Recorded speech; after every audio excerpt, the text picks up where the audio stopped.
আপনি কি এখানেই থাকতেন? না না, আমি পাশের বস্তিতে থাকতাম। এই ফ্ল্যাটটা আমার শ্বশুর মশাই বিয়েতে যৌতুক দিয়েছেন, তাই এখানে থাকি। এনিওয়ে, আমি ফ্রেশ হয়ে আসছি।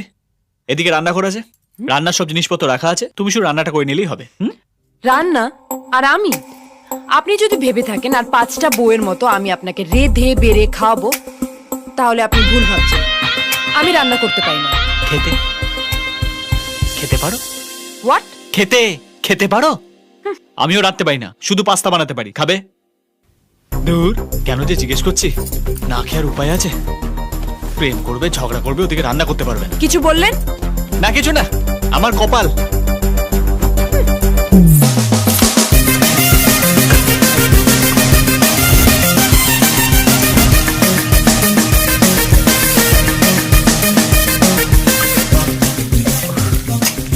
বিয়ের আগে যা লাইফ, পরে তা একই রয়ে গেল। যা পারি তাই বানিয়েছি, খেলে খাও না।